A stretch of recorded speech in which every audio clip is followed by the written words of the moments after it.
Fala galera, então chegamos ao nono episódio de Ruptura, simplesmente começamos o arco final dessa temporada e tudo o que aconteceu aqui no nono episódio, ele sim vai ter seu complemento no décimo episódio, não apenas por ser uma sequência. Lembram lá no começo, tá, da temporada, quando o Dan Erickson, que é o criador de Ruptura, falou que a série ela tinha muito nessa segunda temporada, tá, uma linha de ter 2 episódios para contar uma história, ou seja, arcos de 2 episódios ali. Isso ficou claro no começo da temporada, e se a gente começar a pensar, tá, a maneira como foi desenvolvido o sétimo e oitavo episódio, eles são complementares. Esse nono episódio, ele é muito assim uma porta de entrada para que nesse décimo episódio aconteça assim, ó, horrores, porque tá prometido não só ter, né, o episódio mais longo da temporada de Ruptura, mas também que coisas sombrias e também respostas sejam entregues no décimo episódio ali. Não resposta por completo, porque isso não vai acontecer, a série não vai acabar na próxima semana. Mas que se tem, assim, ali, elementos bem fortes acontecendo, tá? Inclusive, eu vou fazer um vídeo, tá? Porque saiu um relatório sobre o último episódio já, e sobre essa duração, que não é a duração que está colocada ali na Apple, tá? Para quem já conferiu ali, inclusive não tem a sinopse do décimo episódio, né? Tá colocado ali 45 minutos, tá? Não é essa duração que estava prevista, sim para ter o maior episódio em duração da temporada. Chegando a isso, galera, deixa eu começar aqui mandando um beijo para Priscila Martins, que estava discutindo comigo, debatendo na real sobre a Cobel durante essa semana lá no Instagram. Prometi, mandando aqui o um beijo para ela. E esse episódio, ele, assim, dá pra gente dividir em partes, tá? Vamos começar por um paralelo, novamente colocado, sobre a vida dos internos e dos externos, sobre o que é realmente estar vivo ou não. E a gente vê isso quando a Gretchen chega pro Dylan, o Dylan, né, o verdadeiro Dylan, digamos assim, o Dylan que ela se apaixonou, não o Dylan que ela agora está se apaixonando, e conta realmente o que aconteceu. Ela pega e abre, né, por que inclusive que ela mentiu. E a maneira como o Dylan ali reage é uma coisa extremamente bizarra, porque ele se sente traído, só que na real a Gretchen tá traindo ele com ele mesmo, né? Ela tá traindo com um interno que lembra muito a pessoa que o Dylan externa era no passado. E depois a gente chega muito na questão também do Irving com o Burt. O quanto que esses dois personagens, eles representam um leve resquício, assim, tá? Sobre o que aconteceu no episódio passado, que a gente teorizou muito essa semana sobre por que a Cobel estava ali colocando o Mark e a Gemma, né, como a senhorita Casey, né, o Mark S e a senhorita Casey, para estarem juntos ali, por que ela levou a vela, inclusive, lá da casa do Mark, para colocar lá na sala de bem-estar, para ver se tinha algum tipo de lembrança existindo ali entre os dois, e ela, automaticamente, continuando seu experimento todo ali, além de protocolos que a Lumon teria. Nesse momento que a gente tem, tá, essa ajuda do Burt, que é praticamente, né, ali uma salvação pro Irving, para que não aconteça com ele, que aconteceu com tantos outros que tentaram investigar a Lumon, que tentaram colocar a Lumon ali, né, com uma clareza do que ela esconde para o grande público. Quando o Burt faz isso e tem ali a despedida deles, exatamente naquele momento, ali na estação de trem, a gente percebe um pouco desse mesmo que de experimento que a Cobel estaria fazendo com o Mark S e com a senhorita Casey na sala de bem-estar. Porque tem um sentimento ali colocado. E se a gente for realmente pegar esses paralelos, tá? O Dylan com a Gretchen, o Irving com o Burt, é muito interessante que isso tem ali elementos que existe uma certa lembrança. E essa lembrança aparece pro Burt e pro Irving naquele mesmo momento ali. E eu achei isso muito curioso, tá? A maneira como o episódio traz isso sem dizer que ela tá realmente fazendo isso. São apenas as conexões que a gente começa fazendo no decorrer da série para ver realmente, cara, se os internos têm algo para como passar isso para os externos, essas lembranças acontecerem e vice-versa, assim como a gente viu a questão do Irving, do interno e do externo, de passar aquelas informações e tudo mais. Eu acho muito curioso, assim, que esse nono episódio, ele vai desenvolvendo algumas partes também disso, e eu adorei, cara. Adorei demais, assim. O quanto que também, aparentemente, né, a gente perde o Irving nesse episódio, a gente perde o Dylan Dee nesse episódio, a gente perde a Saoirse Huang, que representa muito, a gente tem esse paralelo, já que falei da Cobel, paralelo dela com a Cobel, tanto da bolsa quanto do estágio, do o que ela vai agora também percorrer ali, né, na hierarquia da Lumon, o que ela vai trabalhar agora, assim como a gente descobriu no episódio passado, o quanto que a Cobel também passou por esses estágios ali e foi realmente trabalhando em pontas e desde cedo. E isso tudo aconteceu, essa doutrina toda desde cedo, a mesma coisa que está acontecendo agora com a Saoirse Huang. Tem aquele elemento, tá, que é muito importante assim. Eu não acho que o Irving, ele vai ter realmente desistido de tudo que ele estava fazendo. Uma coisa é ele realmente estar lá no trem, parecer realmente se despedido e que ele não vai voltar lá para Kira, aquela coisa toda. Só que tem o elemento de quem é que ele estava conversando quando ele vai para a cabine telefônica e tudo mais. A gente viu 2 vezes aquela cena durante a temporada já.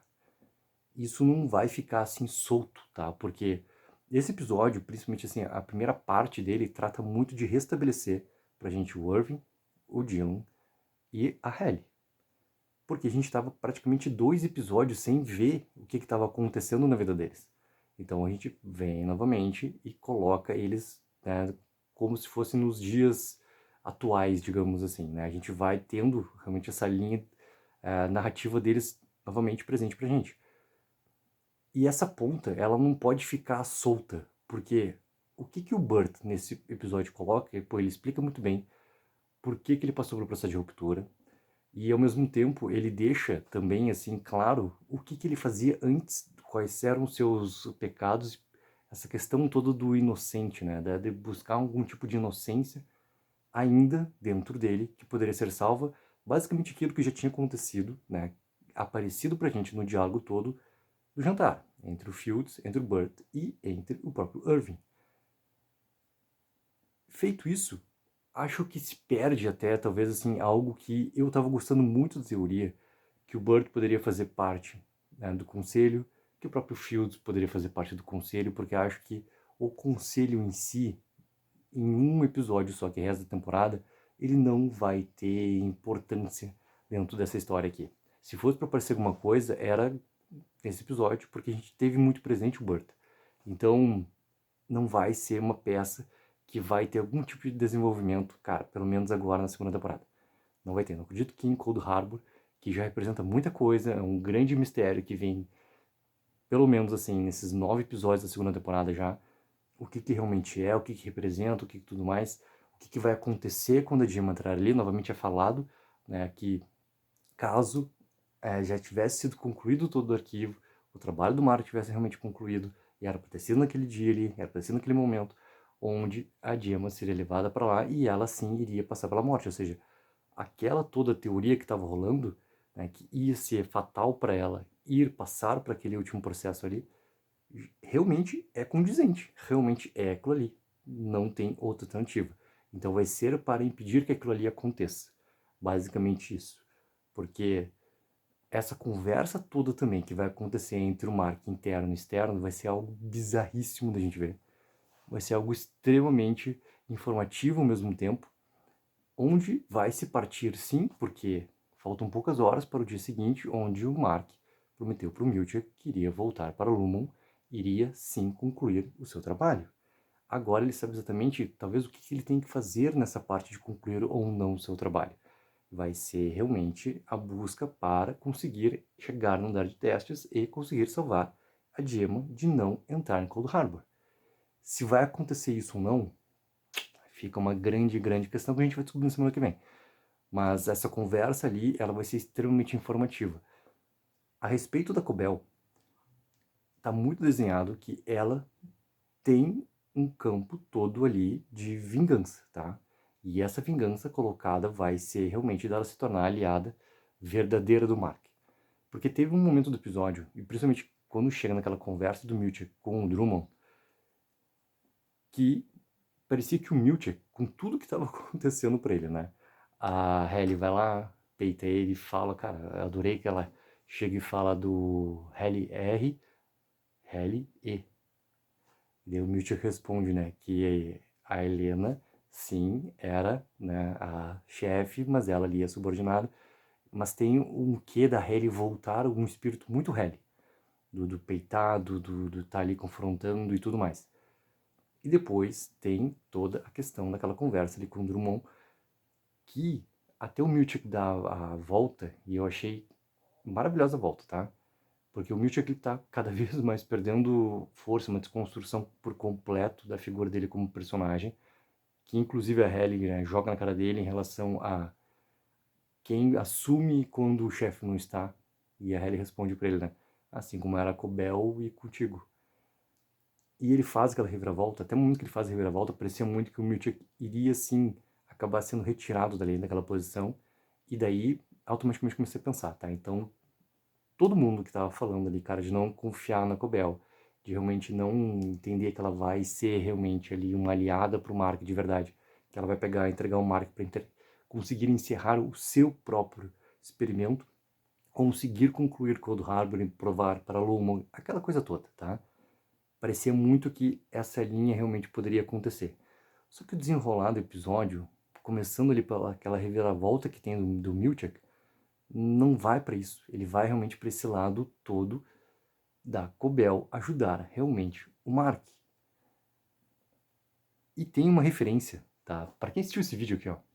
Para quem não entendeu aquela referência ali de quando a Cobel chega lá, né, no chalés, e chega a segurança lá, coloca a lanterna e falam coisas ali sobre nono andar, Marshall White, salão de especialidades, não sei o que, do programa Dedal de Ouro.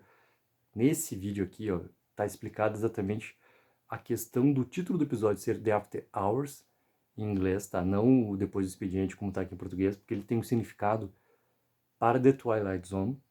Eu não vou explicar muito, porque isso já está muito bem explicado aqui no vídeo, mas só estou indicando que aquela referência ali está muito também, assim, nesses princípios que são do Ben Stiller, do que ele gostava de assistir e do que ele traz também para a Ruptura. Então, quem quer entender exatamente ele, por que tem aquela conversa que é muito mais ali, todo um... é uma senha para poder entrar e poder justamente, né, fazer lá o uso sem que tenha algum tipo de aviso, né? Tá colocado aqui nesse vídeo ali, confere ali galera, porque tá muito massa, assim, passando o que é realmente a Marshall White, o que é realmente aquelas referências colocadas, o que é o Dedal de Ouro, tá? O que significa tudo ali. E tem a questão que, assim, ó, me quebrou muito a cabeça, que é óbvio que a gente vai teorizar muito essa semana. O Jaime Egan chegando lá para visitar a Ellie. E eu achei muito que nesse episódio, tá, quando o Dylan desiste, o Dylan não aguenta mais, ele se demite. E isso muito por perder o seu amor, perder a sua vida. Ele já, assim como a Ellie fala pra ele na conversa lá, né, na parte dele lá, a parte deles lá, que agora eu esqueci a palavra. Tu perdeu já uma parte da família por causa do Irving e agora tudo mais. Ele desiste porque ele não tem mais do porquê existir. E essa consequência também é muito forte, porque a própria Gretchen falou para, né, o nosso Dylan que o Dylan externo estava pensando em se demitir para que aquele Dylan Lee, e na verdade, para que aquela situação toda não acontecesse mais, ou seja, que a traição não acontecesse mais, que ele conseguisse de alguma maneira atingir o seu interno. Sabendo de tudo isso, o Dylan Lee acaba fazendo, né, querendo ou não, o seu próprio ato. E ele mesmo acaba com a sua própria existência. Porque não teria outra alternativa naquele momento ali. Então, eu acho que o episódio 10, sim, ele vai trazer alguma referência a isso, tem que trazer algum tipo de consequência sobre isso, né? Principalmente porque o trabalho é muito importante para o Dylan, para a Gretchen, por causa das crianças. Então, alguma consequência tem que acontecer. Mas vai ficar muito naquela relação dos dois ali, do casal, essa parte sobre o interno e o externo, sobre o amar, sobre o estar vivo, nessa relação mais fluida, porque a relação do Burt com O Irving já é um outro tipo de relação, por mais paralelo que tenha, é um outro tipo de relação.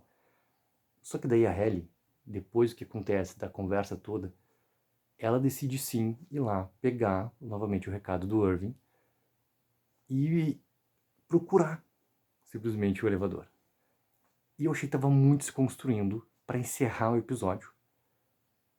Aquela cena que a gente tem praticamente encerrando a abertura dos créditos da segunda temporada, que era o elevador, que era a Ellie, quando se transforma também na imagem da senhorita Case, mas que era a Ellie entrando no elevador e daqui a pouco ela chegando lá, porque a gente vê, né, a parte do andar de testes, a gente vê novamente o elevador pelo ponto de vista do andar de testes, que a gente teria ali a chegada dela lá, que automaticamente ela acabaria virando a Helena. É isso que teria que acontecer. Só que daí tem a chegada do Jamie Egan ali, e falando justamente da Ellie. E aí, pirou muito minha cabeça, porque já existiam teorias colocadas ali sobre quem é real, tá? Quem é real? A Ellie é real, a Helena é real? O que existe ali nessa parte toda do experimento?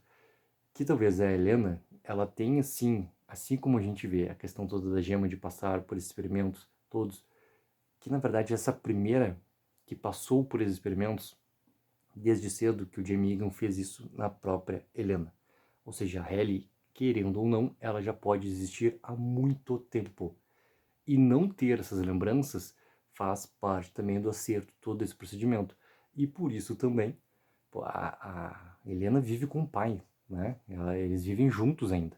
Aquela primeira parte da apresentação representa muito isso. Ela não ter essas memórias representa muito aquilo que a gente viu no andar de testes lá, da Gemma entrando e vivendo uma ou outra lá e não tendo uma lembrança do que aconteceu. Esse ponto, cara, eu achei assim, ó, bastante curioso e eu quero ver realmente o que vai dar para acontecer se essa teoria for verdadeira. O que vocês acham, galera? O que vocês acharam desse episódio aqui? Lembrando, cara, ele é o começo de um arco final. Ele é sim a parte 1, a parte 2 é o décimo episódio, não apenas por ser sequencial. Ele é o mesmo arco de uma história que a gente está vendo ser contada nesses dois últimos episódios. Se pegar o sétimo e o oitavo, representa muito o processo de ruptura, né, vendo na prática, dentro do andar de testes, um elemento muito para frente daquilo que a gente estava vendo desse processo de ruptura, e a gente chega no oitavo episódio e vê simplesmente a criadora de tudo aquilo ali. E agora tem essa outra parte de começo de um arco, que é realmente esse arco final de temporada aqui. Galera, cultura é sensacional. Não acredito que já se encerra semana que vem e não sei quanto tempo vai demorar pra gente ver a continuidade dessa história. E eu já não sei assim se a gente vai ter 3, 4 temporadas. Pelo decorrer da história dos personagens, parece que a terceira temporada vai ser a última, vai ser a conclusiva dessa história aqui. Não vejo como eles puxarem mais elementos para ter uma quarta temporada. O que for deixado no encerramento do episódio da semana que vem vai ser muito para que se encerre essa história em 9 ou 10 episódios, tomara que seja 10, né? Quanto mais episódios melhor, da terceira temporada. E daí se encerra essa jornada toda de ruptura. Também para não ter algum tipo de desgaste dessa história toda, como eu já vi alguns comentários também rolando aqui em alguns vídeos também da galera reclamando de respostas e coisas afins, que eu acho que não é o problema de ruptura, porque ela entrega uma trama muito, mas muito coesa, muito bem desenvolvida, que tá assim, pouco a pouco, abrindo cada vez mais, ou seja, entregando respostas também. Galera, coloquem embaixo nos comentários o que acharam. Lembrando que tem vídeo saindo todo dia aqui de ruptura essa semana, que o bicho vai pegar aqui no canal, porque tá na semana de season finale. Simplesmente semana que vem, galera, é o último episódio da segunda temporada de ruptura. Take 04, viva o sonho aqui.